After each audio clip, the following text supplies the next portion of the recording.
Hi, how is everybody? Okay, little caveat. Might be a little baked. Here's why though. Unlike Hollywood movies and TV shows, I'm not going to make you watch the entire show until you find out the ending. My results were amazing from my PET scan. Like, stable. So, what that means is, as of right now, the drug I'm on, Halavan, is working amazingly.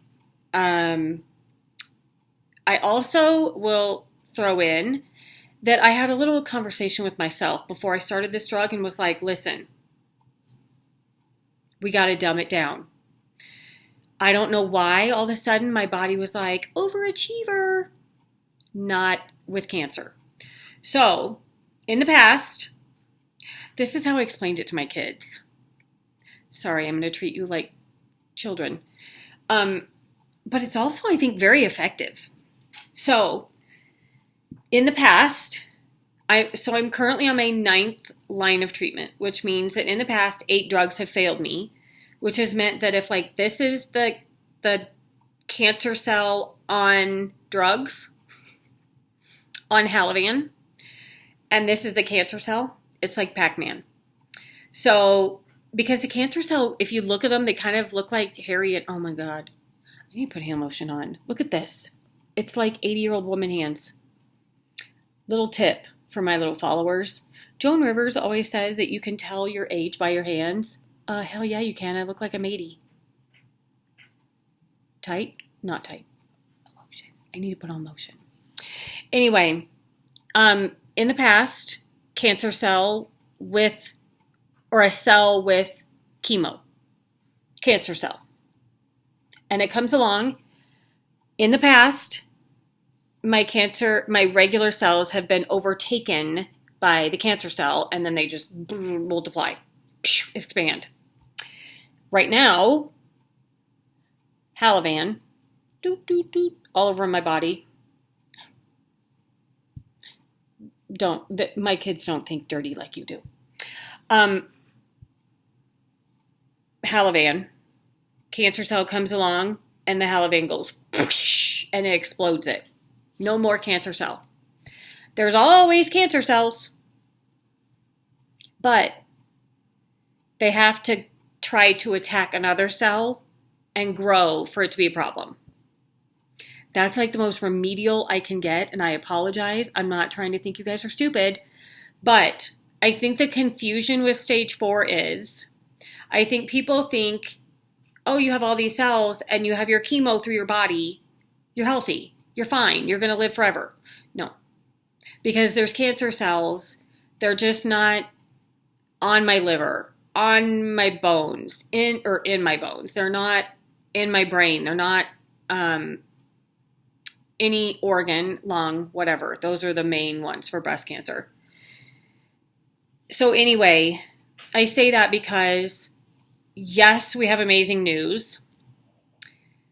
However, it's not meaning I'm done and you're going to see me when I'm 80. My prognosis doesn't change. It's still 2 to 5 years. It just means, which I'm at 3.5. It just means that I may be closer to the 5 or even beat that. So don't be confused when you hear the term NED or NEAD. It just means that there's no evidence of active disease or disease. So, amazing news. I took out a bottle of the finest Moscato d'Asti, which I love. It's like 90% sugar and 1% alcohol. But I think in a past life, I was an elf. I could live on a sugar diet. Okay, so here's the deal. So I also decided, Andy Cohen, I love him. He has a show on Bravo. If you don't know who Andy Cohen is, he's on Bravo, which is the best network on TV. And he does this show, and on his little talk show, he has people come on, and there's always a drinking game. Okay, you guys will get to know me.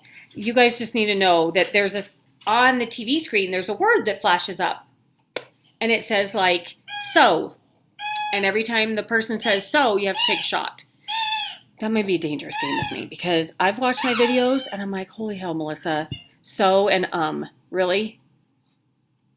I'm trying to watch it. I apologize.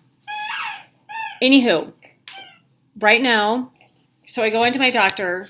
So just so you understand the process, on Friday, which I still have a mark from, that's my vein that they used. So Friday I go into the hospital. Sorry, the dogs are also acting up, so I had to get them toys.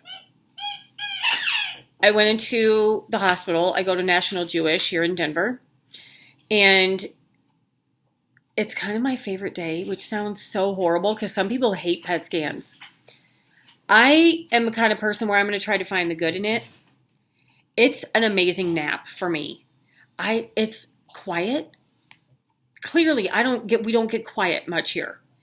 But it's quiet and it's dark. And then the machine, when you go in the machine, it makes this noise. I'll do it later because I know you want to know what it hears like. Did I mention I got a little stoned? Here's the thing. Today's a big day. I don't normally celebrate, but today was like the scan. Like the scan that was either going to determine if we were going down a good road or a questionable one, which was going to end up more dark. So let's be honest what that was going to be. But I went in Friday, and they bring you into this little cozy room, and there's a giant leather recliner that lays flat, not like AMC movie theaters that are hard. It's like cozy, cuddly, and then it was 95 degrees outside, but in there it was cooler because the machines run and they have to keep it cool. They gave me warmed blankets. Yes, please. Yes, they have to inject me with radioactive dye or sugar, radioactive sugar, whatever it is. And it does pinch a little. It's a bigger needle, let's be honest. But immediately following the injection, they turn off the lights to the little cozy room, and you're in your little warmy blanket. If you want, I was going to videotape it. They wouldn't let me. Stupid HIPAA. Anyway, you can have the radio on if you want. I prefer quiet because between two children that are home on summer break, three dogs, one cat, a gecko, a husband, I don't get quiet time. So believe me, PET scans, I'm like, hell yeah, I'll have a PET scan. Thank you. 45 minutes.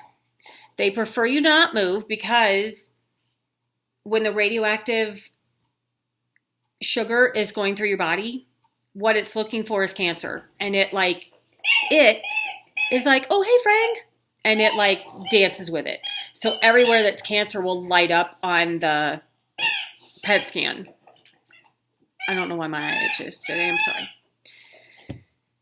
He is so distracting. I can only focus on one thing at a time. And I swear I love that dog, but oh my goodness. Mommy needs to focus. Okay, so.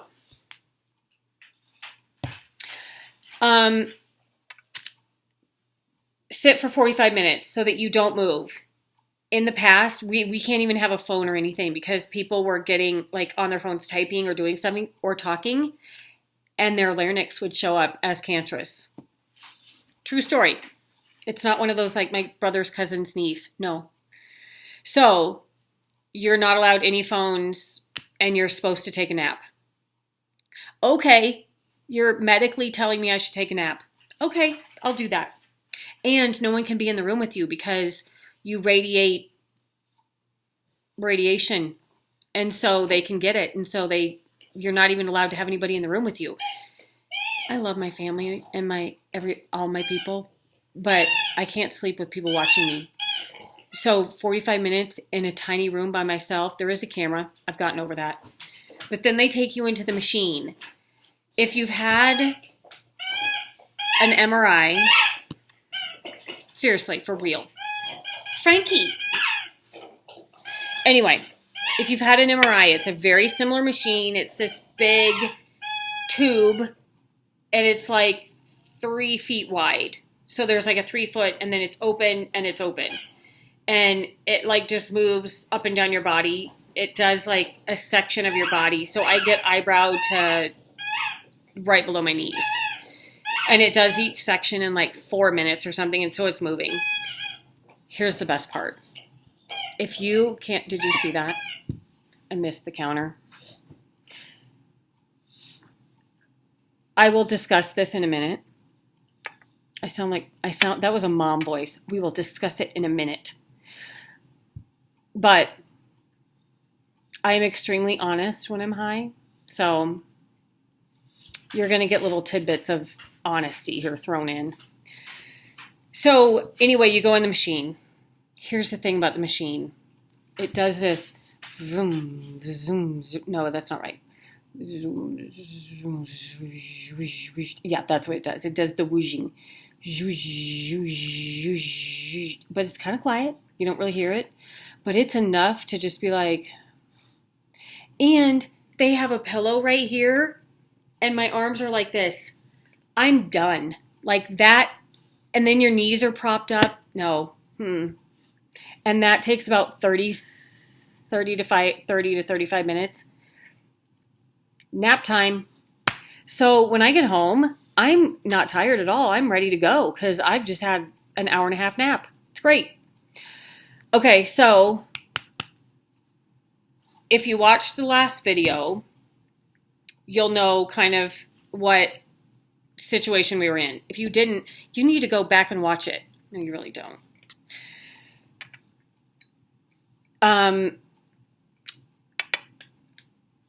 This PET scan was kind of the biggest one I've had of importance since the very beginning, because it's telling me what our next step is going to be, because I'm kind of at a point where my blood pressure was getting really low. My heart rate was high. My blood was not recovering very fast or as quickly as they wanted before I started my next cycle. I was just starting to get worn, which I still am worn. But if the PET scan was good, we were going to discuss taking a chemo holiday. I don't know what accent that is. Don't ask. Don't be rude. Or if it came back bad and showed growth, because there's cancer cells everywhere, showed growth or progression, we would talk about what our next step would be. If that would be a different chemo, if so, it would probably be harsher. How do we want to handle it? Blah, blah, blah. Luckily, I didn't have to have that conversation. Thank God. So we went down the good path. And so Dr. Lee came in, and his first question was, what are we thinking? And here's what I love. He gives me this information ahead of time so that when I come in, I had already had 2-3 weeks to think about it. So that's great, because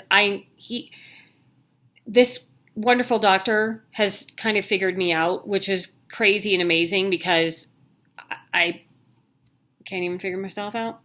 But he knows that I analyze the living bejesus out of everything. So he gave me 3 weeks to figure out, okay, if your scan comes back good, and it wasn't even with him, he was like, I know it's going to be fine. And I kind of thought like, wow, that's super confident. I wish I felt the same. And I would say I was probably 70% there, which to me is a big number. But it came back amazing. So we decided to take a break. I'm going to try to let my body heal. I am going to get back into meditation. I'm going to try to get back into yoga. I was doing it quite frequently. And then when your body fails you so I had 9 spots in my vertebrae, or 9 vertebrae had cancer, my tailbone, my coccyx. Yes, I'm 12. That's in the back that's your tailbone pretty much. And then I had it in my pubic bone in the front, femur, liver, lung. Anywho, relying on your body to hold you up and it fails is extremely discouraging. So I was in a class and I realized I can't do it. Like, there was just poses that my back couldn't do.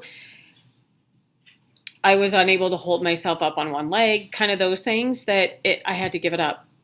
And then instead of when I was doing better went back, I didn't. So I'm going to get back into yoga. I'm going to try to do some forgetting. So my doctor just said, I'm hoping that during this time you have days where you don't even know that you're a stage 4 patient. Seriously, these two need a room. They're not even the same breed. They're like David and Goliath. It would never happen. He doesn't even know what to do with anything. She just seriously is like, have at it. Anywho, so we seriously got the best news ever today. So what we're going to do is take a break. And we decided, I don't know how long we're going to do the break for. We're going to do a PET scan in 4 months.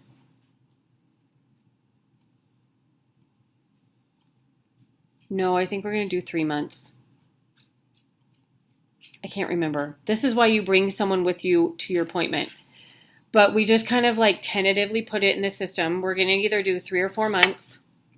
And now, granted, during that time, if I have any pains or any growth or any concerns, he'll schedule me another PET scan and it's fine. But I just kind of asked him, like, okay, so what do we do? This is uncharted territory. Oh, that scared me. So what we're going to do is I kind of feel comfortable maybe. He said to think about it today, but he asked me, how often do you want to see me? You can see me every day if you want. You can see me every other week. You can see me in October. You need to just make the decisions, and when you want to see me, you see me.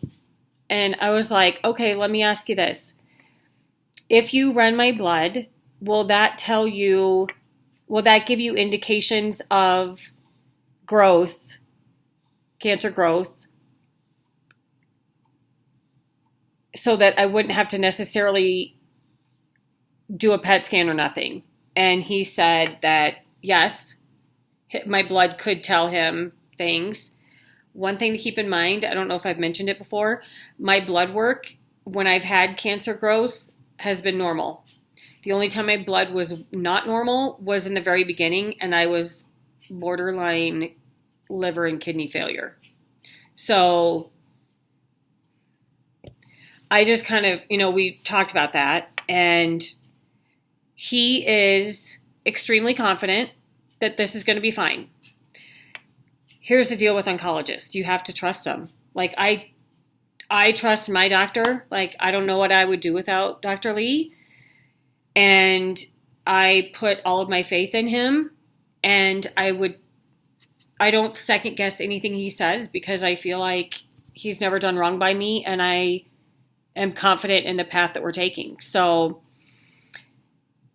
I need to get out of my head a little bit. But we're going to do 3 months to start.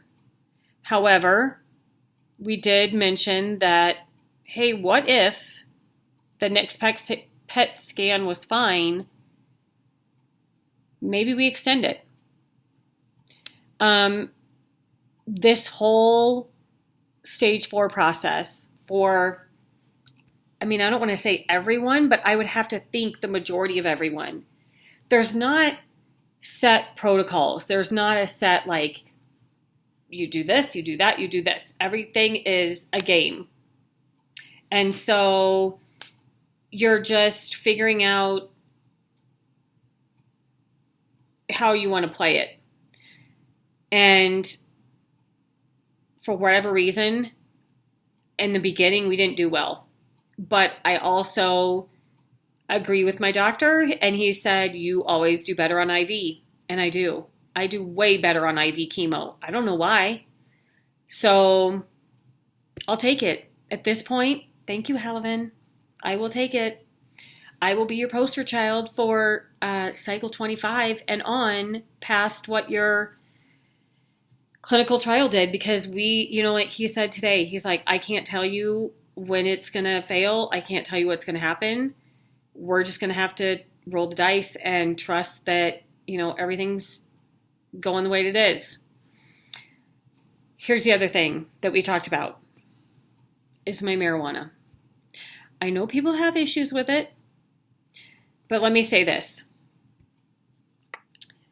I do not Dr. Lee and I both do not understand why I failed the first 8 drugs, but yet this drug I've done so well on. 1, I started smoking it way more. And why would there have been a 2? Or what would the 2 have been? I don't know. I don't know why I started with the first, second, third. I don't think I have more. All I will say is this. We don't know what's causing me to medically react so well to this drug. However, I will take it. I think anybody would agree with me that you get to a point with stage 4 where when you're diagnosed, you'll listen to anything and do whatever it takes if you want to be around longer. I know there's people that don't, and that's fine. Everybody has their own thing.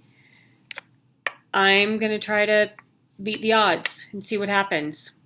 So, I think I said everything I wanted to say, and I tried, but no. No, never. So, I got a bottle of the finest Moscato d'Asti chilling. I think Jason is just texting me to tell me he is almost home. Yep, he is. Look at that. Almost home. So, before I say adieu, I will say this. Sorry, I was this scan, let me say I was planning on doing some fun stuff and showing you. I do have one thing in the works I want to show you, which is Diamond Art. I'm going to show you a video of that because I've been working on it and I finished it. So I'm going to show you that. Today is Wednesday. In 2 days, I'm heading to Kansas. So you're going to get some Kansas videos. We're going to start the summer of vacation or the summer of fun, or our chemo holiday is starting today. So no chemo tomorrow or for quite a while. So come on with me. We're going to Kansas next week or this weekend. And then we've got all kinds of fun stuff planned. And Vegas in October with my 7 friends. These girls, I'm telling you, it's a hoot. Okay, I love you all. Thank you for the comments. It's going to be good. I mean, it's going to get ugly, but right now it's good. So I'll take it. Okay, I love you guys. Have a good week and happy summer. Stay cool. It's super hot here. Okay, love you. Bye.